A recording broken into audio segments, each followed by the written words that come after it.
Sir, Ramesh Jarkiholi ಒಂದು ಸಭೆದಾಗ ಹೇಳಿದ್ರ ಈಗ ನೆಕ್ಸ್ಟ್ ಇದಾದ ನಂತರ ಅವ್ರು ಆ ಜಾಗದಿಂದ ತೆಗಿ ಕೆಲಸ ನಾನು ಮಾಡ್ತೀನಿ ಅಂತ ಹೇಳಿ. ಅಂದ್ರೆ ಈಗ ಎಲ್ಲೋ ಒಂದ್ ಕಡೆ ಇವರು ಬರೀ ದಾಳವಾಗಿ ಅಷ್ಟೇ ಆದ್ರ ಕರಣ್ ಅವರನ್ನವರು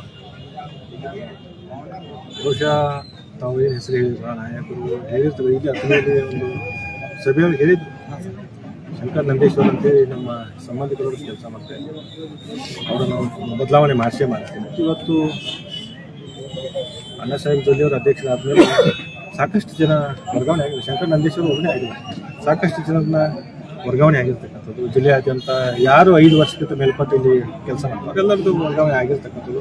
ಬಹುಶಃ ಅವರು ನಬಾರ್ಡ್ ಬ್ಯಾಂಕಿನ ಒಂದು ಪ್ರೊವಿಷನ್ ಅಲ್ಲಿ ರೆವಲ್ಯೂಷನ್ ಅದಲ್ಲ ಆ ಹಂತವನ್ನು ಮಾಡಿದ್ದೆ ಅಂತ ಹೇಳಿದ್ದಾರೆ. ನೋಡಿ, ನೌಕರಿ ಮಾಡೋರು ಎಲ್ಲರೂ ಮಾಡಬೇಕು, ಅತ್ತನೇ ಆದರೂ ಮಾಡಬೇಕು, ಕಾಂಗ್ರೆಸ್ ಮಾಡಬೇಕು, ಚಿಕ್ಕೋಡಿ ಮಾಡಬೇಕು, ಎಲ್ಲೇ ಆದರೂ ಕೂಡ ನೌಕರಿ ಮಾಡೋರು ಮಾಡಬೇಕು. ಅವ್ರ ಜಾಗ ಇನ್ನೊಬ್ರು ಯಾಕಂದ್ರೆ ಇವತ್ತು ಸುಮಾರು 25-30 ವರ್ಷ ಸಹಕಾರಿ ಕ್ಷೇತ್ರದೊಳಗೆ ಸಾಕಷ್ಟು ಸಹಕಾರಿ ಸಂಘಗಳನ್ನ ಕಟ್ಟಿದ್ದೀವಿ, ಬೆಳೆಸಿದ್ದೀವಿ.